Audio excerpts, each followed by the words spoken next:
దేవుడు హెచ్చరించినప్పుడు హెచ్చరికను కనుక పట్టించుకోకపోతే చరిత్రలో చూస్తున్నాం ఎలాంటి పరిస్థితుల్లోకి వెళ్ళారు. బ్రెజిల్ అనేటువంటి దేశానికి రాష్ట్రపతిగా నవిస్ అనేటువంటి ఆయన పోటీ చేశాడు. నవిస్ అని ఆయన పోటీ చేస్తా ఉన్నాడు తెలుసా. నాకు 5 లక్షల ఓట్లు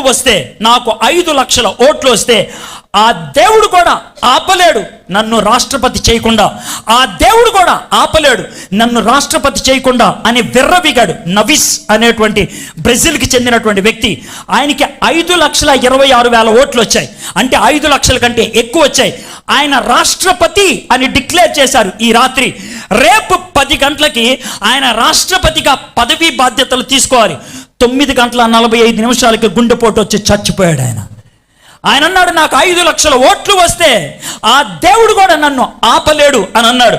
కానీ ఆయన్ని ఆపేయటం మనం చూస్తున్నాం. థామస్ ఆండ్రూ, ఈయన పేరు మీకు తెలియకపోవచ్చు. థామస్ ఆండ్రూ ఆయన ఎవరో చెప్తే ఓ ఈయన అని మీరు అంటూ ఉండొచ్చు. 1910 సంవత్సరం ఏప్రిల్ 10వ తారీఖున ఆయన అన్నటువంటి మాట.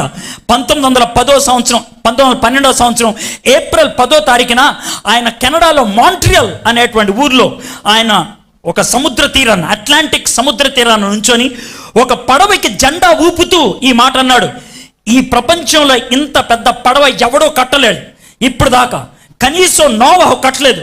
దేవుడికి కూడా సాధ్యం కాదు దీన్ని ముంచటానికి, దేవుడికి కూడా సాధ్యం కాదు దీన్ని ముంచటానికి అని అన్నాడు. ఏప్రిల్ 10వ తారీఖున.